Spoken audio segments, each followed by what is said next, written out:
Trash talking in fighting is a form of psychological warfare. Look into my eyes, little man. Little Brazilian. Ooh, vamos here. What you got to say now, face to face, man to man? What you got to say?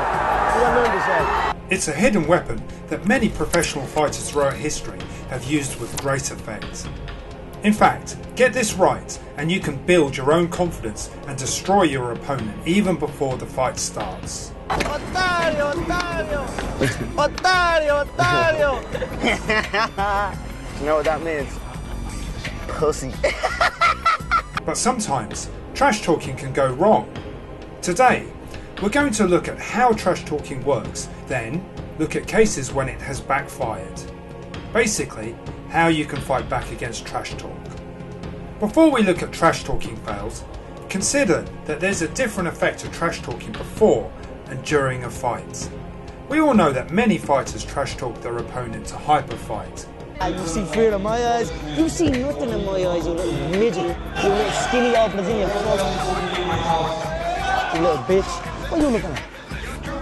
Yeah, what you gonna do? You wanna do something? You wanna do something? You wanna do something? You little Brazilian bitch. What you gonna do? What you gonna do? What you gonna do? You little bitch. Who's I'll take that belt? You'll do nothing. You'll do nothing.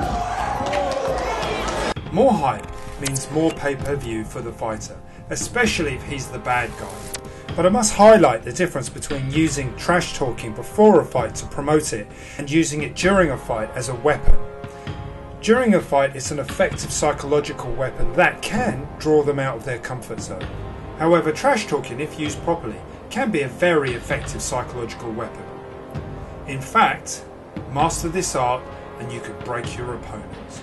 I butchered your face. I KO'd you. You were curled up like a bitch. You were curled up like a bitch. You were curled up like a bitch.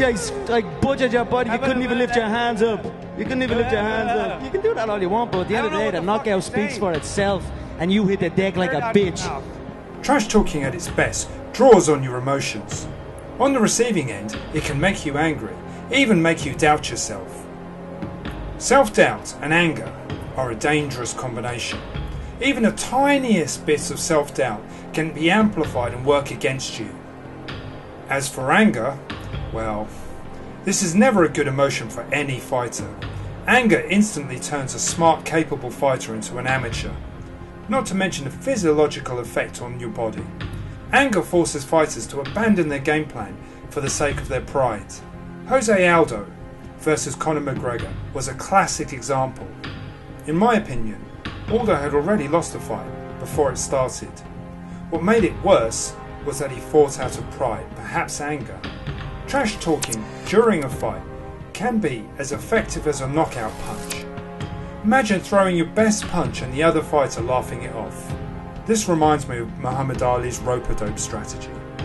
Trash talking during the fight has much more of a psychological effect than if it's used prior to the fight. It's an immediate cue response.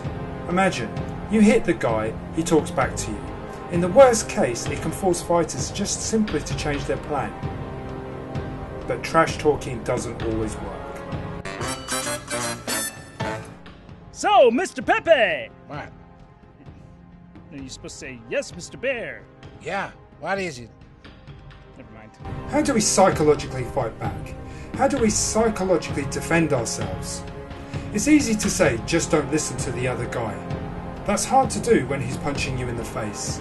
There are things you can do. Firstly, you can be quick-witted yourself. Come back with a counter. Did you hear the one about the new broom? Oh, the one that's sweeping the nation? However, this doesn't often work when your opponent can see through this counter. My advice is to dig deeper into yourself and tap into the reason why you're fighting. Remind yourself of what motivates you to fight overall.